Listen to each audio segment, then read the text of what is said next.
Hello everyone, ఇవాళ మేము ఉన్నాము అఫ్రోజ్ అలీ గారితో, who is famous on YouTube and has over more than 100 million views on YouTube and famous songs like Reddy గారు అమ్మాయి song and తాగుదాం తాగి ఊగుదాం.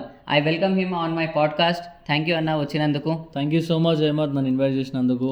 And thank you so much audience, మీ అందరికీ. మీరు ఇప్పుడు ఇంత సపోర్ట్ చేసినందుకే నేను ఇక్కడ వరకు వచ్చిన. నేను అయితే మన దగ్గర పాడ్కాస్ట్ మినీ పాడ్కాస్ట్ లాగా ఉందన్నమాట. మీరు మన క్వశ్చన్స్కి మీరు ఆన్సర్ చేయాలి. తో టైం వేస్ట్ కాకుండా మనం స్టార్ట్ చేద్దామన్న క్వశ్చన్. షూర్. మన అందరికి తెలిసిందే, మీరు యూట్యూబ్ మీద చాలా మంచి సబ్స్క్రైబర్స్ ఉంచుకొని కూర్చొని ఉన్నారు. మీ జర్నీ ఎలా స్టార్ట్ అయింది? మీరు ఈ మ్యూజిక్ ఎలా మీరు ఇష్టపడడం స్టార్ట్ చేశారు? దాని గురించి ఏమైనా చెప్పగలుగుతారా మనకి? యాక్చువల్లీ నాకు చిన్నప్పుడు అసలు నేను సాంగ్స్ అసలు వినకపోతుండే. అంటే చిన్నప్పుడు అంత మ్యూజిక్ మీద అంత నాకు ఇంట్రెస్ట్ లేకపోతుండే. ఇప్పుడు మూవీస్లో ఏమైనా సాంగ్స్ వచ్చినా నేను స్కిప్ చేసి వేరే ఛానల్ అని పెడుతుండే, లేకపోతే అప్పుడు సిడీ ప్లేయర్స్ ఉంటుండే కాబట్టి సిడీ ప్లేయర్ సాంగ్ చూసినా ఫార్వర్డ్ చేసేస్తుండే. అంటే సాంగ్స్ అంతా నేను వినకపోతుండే. అండ్ ఇప్పుడు 8th స్టాండర్డ్లో ఉన్నప్పుడు సాంగ్స్, ఇప్పుడు హనీ సింగ్ సాంగ్స్ చాలా వైరల్ అవుతుండే. ఆ టైంలో నాకు సాంగ్స్ అంటే ఇష్టం పెరిగింది.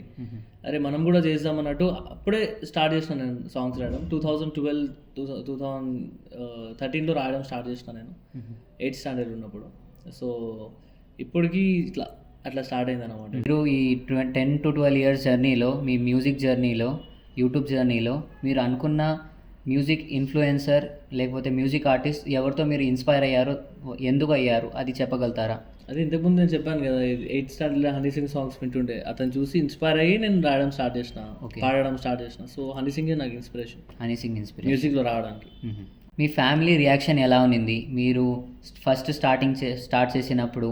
ఆ తర్వాత మీ సాంగ్ రెడ్డి గారి అమ్మాయి, తాగుదాం సాంగ్ ఇలా లైన్ బై లైన్ ఫేమస్ అయినప్పుడు మీ ఫ్యామిలీ రియాక్షన్ ఏమునింది? రియాక్షన్ వాళ్ళు ఏమిచ్చారు? స్టార్టింగ్లో అయితే లైక్ నేను అంత చెప్పలేదు మా ఫ్యామిలీకి, కానీ మమ్మీ మీద ఒక సాంగ్ రాసి పెట్టిన నేను, పాడి వినిపించిన మమ్మీకి. అప్పుడు మమ్మీ చాలా హ్యాపీ ఫీల్ అయింది. దాని తర్వాత కొన్ని సాంగ్స్ వైరల్ అవ్వడం స్టార్ట్ అయినాయి. అంటే హిందీ సాంగ్స్ నేను ఫస్ట్ స్టార్ట్ చేసిన. హిందీ సాంగ్స్లో అవన్నీ చేసిన అన్ని సాంగ్స్ మిలియన్స్లో ఉన్నాయి నాకు. సో మంచి రికగ్నైజేషన్ వచ్చింది. తెలుగులో లాక్డౌన్ వచ్చింది కాబట్టి ఒకసారి తెలుగు స్టార్ట్ చేద్దాం అన్నట్టు ఒకసారి తెలుగులో సాంగ్ పాడిన, ఎక్కువ వైరల్ అయిపోయింది. తెలుగులో చాలా రికగ్నైజేషన్ వచ్చింది. ఇంట్లో కూడా మంచి సపోర్ట్ చేయడం స్టార్ట్ చేసినప్పుడు. ఇప్పుడు కొంచెం కొన్ని క్వశ్చన్స్ మనం ఇండస్ట్రీ గురించి మాట్లాడదాం, మ్యూజిక్ ఇండస్ట్రీ గురించి. చాలా ఆర్టిస్ట్ మన స్టార్ట్ చేస్తున్న ఆర్టిస్ట్, చేయాలనుకుంటున్న ఆర్టిస్ట్ నోటీస్ అవ్వడానికి చాలా కష్టంగా ఉంటుంది. మీరు ఎలా నోటీస్ అయ్యారు? మీకు ఏం కష్టాలు అనుభవించారో అది దాని గురించి చెప్పగలుగుతారా మీరు? నోటీస్ అయ్యానంటే మెయిన్ నా వాయిస్ ఇంకా నా లిరిక్స్ వల్ల నేను నోటీస్ అయినా. మన లుక్స్ అంటే అది పక్కన పెడదాం ఫస్ట్. ఇంకా వీడియోగ్రఫీ కూడా నేను అంత ఎక్కువ ఫోకస్ చేయను వీడియోగ్రఫీ మీద. సో నేను నా వోకల్స్ అయినా నా లిరిక్స్ అయినా దాని మీద ఎక్కువ నేను ఫోకస్ చేసి, అంటే మంచిగా పాడి మంచిగా రాసి నేను పాట పెడతాను. అది పబ్లిక్ ఎట్లా కావాలి అన్నట్టు నేను రాస్తాను కాబట్టి అట్లా నోటీస్ అయిపోయింది. అది పబ్లిక్ లిరిక్స్ ఎక్కువగా కనెక్ట్ చేసుకొని వాళ్ళు రీల్స్ చేయడం స్టార్ట్ చేసారు ఇన్స్టాగ్రామ్లో, అక్కడ నుంచి నా సాంగ్స్ అన్ని ఫేమస్ అయ్యి యూట్యూబ్లో వచ్చి వినేవాళ్ళు నా songs. As singer, what is the challenge ఏంటి? ఇండిపెండెంట్ ఆర్టిస్ట్ అవ్వడానికి ఛాలెంజ్ ఏమిటి? ఛాలెంజ్ ఏంటంటే, ఇండిపెండెంట్ ఆర్టిస్ట్కి ఛాలెంజ్ ఏంటంటే అతనే ప్రొడ్యూసర్ ఉంటాడు, అతనే సాంగ్ రైటర్, అతనే సింగర్ ఆర్ ర్యాపర్, అతనే పర్ఫార్మర్. సో ఇవన్నీ థింగ్స్ అతనికి ఎక్స్పీరియన్స్ చేస్తేనే వస్తాయి. అంటే అన్నిట్లో ఏది ఒకటి మంచి చేయకపోయినా అది మనకి అంత మనం ఏదైతే ఎక్స్పెక్ట్ చేస్తామో అంత రాదు మనకి. సో ఒక ఇండిపెండెంట్ ఆర్టిస్ట్ అంటే ఎవరి మీద డిపెండ్ కాకుండా అన్ని పనులు చేయడం. సో ఇవన్నీ పనులకి మనకి ఎక్స్పీరియన్స్ వస్తుంది. అండ్ సో ఇవన్నీ ఛాలెంజెస్ అనుకోండి. ఇక అన్ని ఇండిపెండెంట్ ఆర్టిస్ట్ అంటే ఇక మొత్తం పనులు అన్నీ రావాల్సి ఉంటుంది. మీరు ఇంత ఫేమస్ కావడానికి కారణం సోషల్ మీడియా అంటారా? సోషల్ మీడియా అయితే అది మీకు ఒక బ్లెస్సింగా కాదా? జస్ట్ ఒక లైన్లో మీరు చెప్పాలి. బ్లెస్సింగ్ కాదా? బ్లెస్సింగ్ అయితే ఎందుకు? Obviously blessing. ఎందుకంటే నేను ప్రమోట్ చేయలేదు నా సాంగ్. అంటే సోషల్ మీడియా మీద నమ్మకం పెట్టుకొని నా సాంగ్ నేను డ్రాప్ చేశాను. నేను సోషల్ మీడియా అవసరం లేదు నాకు, నా సాంగ్కి నేను డబ్బులు పెట్టి ప్రమోట్ చేసుకుంటాను. పబ్లిక్ దగ్గరికి రీచ్ నేను తీసుకెళ్ళి ఇవ్వలేదు, పబ్లిక్ దగ్గరికి సోషల్ మీడియా వల్లనే వెళ్ళింది. So obviously it's a blessing. And చాలా చిన్న ఆర్టిస్ట్ అయినా, ఇండిపెండెంట్ ఆర్టిస్ట్ అయినా ప్రతి ఒక్కరికి అవన్నీ ఒక బ్లెస్సింగ్ లాంటిది social media. So it's a blessing. ఇప్పుడు మీ ఫేమస్ సాంగ్స్ గురించి మాట్లాడదాం. రెడ్డి గారి అమ్మాయి, తాగుదాం. ఫస్ట్ రెడ్డి గారి అమ్మాయి మీరు ఏమనుకుని రాశారు? దాని వెనకాల వీడియోగ్రఫీ కానీ, మీరు ప్రొడక్షన్ చేయడంలో కానీ మీరు ఛాలెంజ్ ఏం ఫేస్ చేశారు? అప్పుడు ఛాలెంజ్ అంటే మెయిన్ మనకు లాక్డౌన్ ఉండే అప్పుడు. లాక్డౌన్‌లో ఇగ మార్నింగ్ 7:00 ఎప్పుడో మనకి లీజర్ ఇచ్చారు. పోలీస్ అంటే 1 అవర్ లీజర్ ఉండే. గ్రాసరీస్ తీసుకోమని. ఆ టైంలో మేము స్టూడియోకెళ్ళి రికార్డ్ చేసుకున్నాం పాట. మళ్ళీ షూట్ అప్పుడు ఏం చేసినామంటే సేమ్ అదే టైంకి మళ్ళీ వెళ్ళి మా ఫ్రెండ్ వాళ్ళ విల్లా ఉంది. వాళ్ళ విల్లాకి వెళ్ళిపోయి అక్కడే మొత్తం ఈవినింగ్ వరకు అక్కడే షూట్ చేసుకొని మళ్ళీ లీజర్ ఎప్పుడు ఉందో అప్పుడు మళ్ళీ ఇంటికి వచ్చాము. అది మెయిన్ టాస్క్. అంటే ఒకటే లొకేషన్లో మేము షూట్ చేసుకున్నాం అంతా. అది గేటెడ్ కమ్యూనిటీ ఉండే కాబట్టి గేటెడ్ కమ్యూనిటీ లోపల వెళ్ళిపోయి ఇక నెక్స్ట్ మళ్ళీ లీజర్ ఎప్పుడు ఉంటుందో అప్పుడు బయటకు వచ్చినాం. సో అదొకటే ఛాలెంజ్ మాకు. మిగతాదంతా లిరిక్స్ రాయడం అదంటే మనకి కొంచెం మంచినే వచ్చు కాబట్టి ఇంకా ఫస్ట్ సాంగ్ అది రెడ్డి గారి అమ్మాయి నేను రాసిన తెలుగు సాంగ్స్ అన్నిట్లో అది నా ఫస్ట్ సాంగ్. దానికన్నా ముందు నేను ఏ తెలుగు సాంగ్ రాయలేదు. ఇదే నా ఫస్ట్ సాంగ్. ఇంకా దీనివల్లనే చాలా రికగ్నిషన్ వచ్చింది. రెడ్డి గారి అమ్మాయి సాంగ్ తర్వాత అది బ్లో అవుతుందా కాదా మీరు అనుకున్నారా? అనుకున్న తర్వాత మీ లైఫ్ స్టైల్, మీ కెరియర్ ఎలా మారింది? దాని గురించి కొంచెం వినాలనుకుంటున్నాం. అయితే రెడ్డి గారి అమ్మాయి సాంగ్ ఏంటంటే అది బ్లో అవుతుంది అని ఆబ్వియస్లీ నాకు తెలుసు అంటే ఒక నమ్మకం ఉండే నాకు. ఓవర్ కాన్ఫిడెన్స్ కాదు, ఒక కాన్ఫిడెన్స్. ఎందుకంటే దీనికన్నా ముందు నేను అన్ని పాటలు చేసిన అన్ని మిలియన్స్లోనే ఉన్నాయి. సో ఇది కూడా ఒక 2-3 మిలియన్స్ వెళ్తుంది, అట్లా 2-3 మిలియన్ వ్యూస్ వస్తాయి దీనికి. ఇది కూడా మంచి హిట్ సాంగ్ అవుతుంది అని నాకు ఆ కాన్ఫిడెన్స్ ఉండే. ఎందుకంటే నేను రాసిన మెయిన్ ఫీమేల్స్ అది ఇద్దరు రీల్స్ చేస్తారు, ఇద్దరు కన్వర్జేషన్ ఉంది అన్నట్టే. అది మంచిగా ఎక్కువ అయ్యి నాకు 59 మిలియన్ వ్యూస్ అంటే 60 మిలియన్ వ్యూస్ వచ్చినాయి. అది నేను ఎక్స్పెక్ట్ చేయలేదు. సో దానివల్ల నా కెరియర్కి చాలా ప్లస్ పాయింట్ వచ్చింది. ఇప్పుడు నేను తెలుగు ఆర్టిస్ట్ అయిపోయినా. నేను హైదరాబాదీ సాంగ్స్ ఇప్పుడు చేయడం చాలా తక్కువ చేసేసిన. ఎక్కువ నేను తెలుగు సాంగ్స్ మీద ఇంట్రెస్ట్ పెడుతున్నాను అట్లా. కానీ అది కూడా వదలాలని లేదు నాకు. ఇది రెండు కంటిన్యూ చేయాలని ఉంది. మీ జర్నీలో, మ్యూజికల్ జర్నీలో మీరు ఎప్పుడైనా క్రిటిసిజం ఫేస్ చేశారా?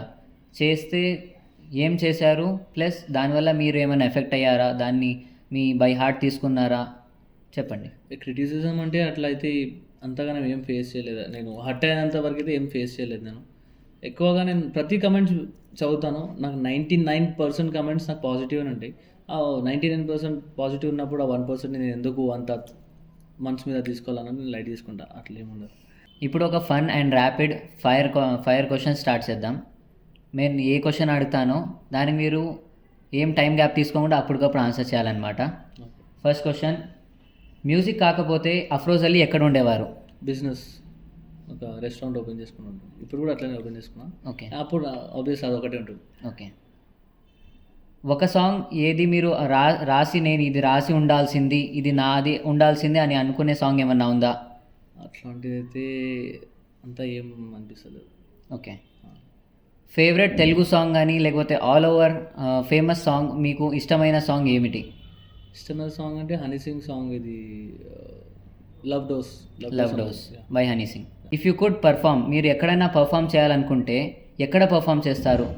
మీ ప్లాన్స్ కానీ ఫ్యూచర్ ప్లాన్స్ కానీ లేకపోతే డ్రీమ్ ప్లాన్, నేను ఇక్కడ పర్ఫామ్ చేయాలి, ఇంతమంది ఆడియన్స్ ఉండాలి, అది ఏమవుతుంది?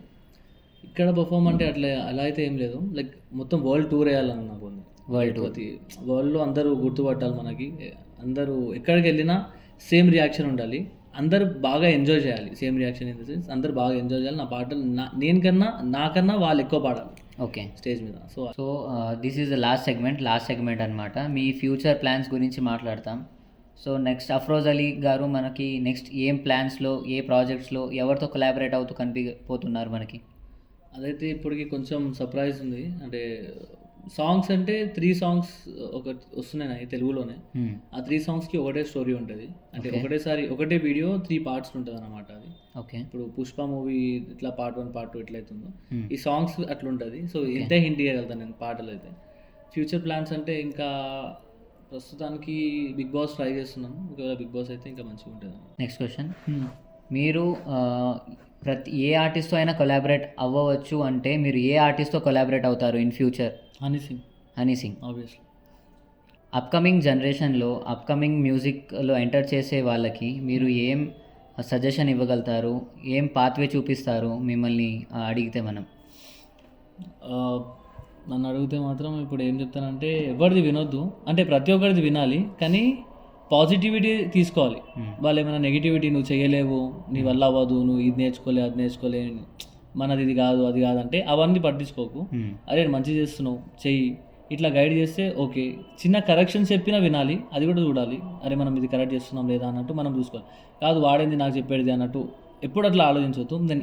నేను ఇప్పుడు నాకు ఇన్ని మిలియన్స్ ఆఫ్ వ్యూస్ ఉన్న సాంగ్స్ ఉన్నా ఎవరైనా నాకు ఏదైనా సజెషన్స్ చెప్తే నేను 100% అచ్చా అతను ఏం చెప్తుండో అన్నట్టు నేను తీసుకుంటారు. అది అతను ఒక లెవెల్లో ఉంటేనే వింటాను అట్లా కూడా కాదు. అతను ఎవరైనా ఉండొచ్చు, అతనికి మ్యూజిక్ నాలెడ్జ్ లేకపోయినా, మ్యూజిక్ నాలెడ్జ్ చాలా ఎక్కువ ఉన్నా, అసలు అతను ఎవరు లేకపోయినా ఏదైనా సజెషన్ ఇస్తే 100% వింటారు. సో వినండి, వింటేనే మనకు ముందు వెళ్ళడానికి మనకు చాలా హెల్ప్ అవుతుంది. అది నేను అట్లా వింటూ చాలామంది నాకు సజెషన్స్ ఇచ్చారు, ఇట్లా ఇట్లా చేయి, అది చేయి, ఇది చేయని. కొన్ని ఫ్లాప్ అయినాయి కానీ చాలా వరకు అయితే వర్క్ అయినాయి. ఎందుకంటే మనం కూడా మన మైండ్ పెట్టాలి. వాళ్ళు చెప్పిరని జస్ట్ వినుకుంటే వెళ్ళిపోద్దు. అది ఏది ఎంతవరకు కరెక్ట్, ఎంతవరకు రాంగో అది చూసుకొని వెళ్ళాలి. అండ్ మెయిన్ ప్రాక్టీస్ చేయాలి. లిరిక్స్ రాయడంలో అయితే ప్రాక్టీస్ ఉండదు, అది మన ఓన్ టాలెంట్ మీద డిపెండ్ ఉంటుంది. కానీ వోకల్స్ అయితే మనం ప్రాక్టీస్ చేయాలి 100%. ఇంకా అంతే, తక్కువ బడ్జెట్లో చేయాలి. ఎక్కువ ల్యాక్స్ మనం పెట్టేసి అరే నేను సాంగ్స్ చేస్తాను, నేను ఇన్ని మిలియన్స్ వస్తే నాకు ఇన్ని డబ్బులు వస్తాయి అన్నట్టు మనం ఆ ఆశ మీద ఎప్పుడు వెళ్ళొద్దు. ఎంత తక్కువ అయితే అంత తక్కువ బడ్జెట్లో వెళ్ళడం చూడాలి. ఓకే, మ్యూజిక్ ఇండస్ట్రీ గురించి మీరు ఒక్కటి చెప్పండి. ఏది అందరికీ మ్యాస్ ఆడియన్స్కి తెలీదు, అది వాళ్ళు తెలుసుకుంటే వాళ్ళు బెనిఫిట్ అవుతారు. ఆ బెనిఫిట్ ఏమన్నా ఉంటే మీరు చెప్పాలి. అందరు మ్యూజిక్ అంటే మనం యూట్యూబ్ అనుకుంటాం, కానీ మ్యూజిక్లోంచి ఒకవేళ వాళ్ళు ఇన్కమ్ జనరేట్ అవ్వాలంటే యూట్యూబ్ కన్నా వాళ్ళు స్టేజ్ పర్ఫార్మెన్స్ ఇస్తే ఎక్కువ అమౌంట్ వస్తుంది. స్టేజ్ పర్ఫార్మెన్స్ కాకుండా ఇంకా వేరే చెప్పాలంటే ఆడియో ప్లాట్ఫామ్స్ నుంచి ఇంకా ఎక్కువ అమౌంట్ వస్తుంది. సో మనం మెయిన్ ఫోకస్ చేయాల్సింది యూట్యూబ్ అని మనం మెంబర్ అవుతాం, కానీ ఆడియో మనం మంచిగా ఉంటే చాలు. మనకి యూట్యూబ్ అంటే మొత్తం వీడియో మనం అంతా ఇన్వెస్ట్ చేయాలన్నట్టు లేదు. మన ఆడియో మంచిగా ఉంటే మనకు అమౌంట్ 100% జనరేట్ అవుతుంది. సో ఇది ఒకటి నేను చెప్తాను, చిన్న టిప్.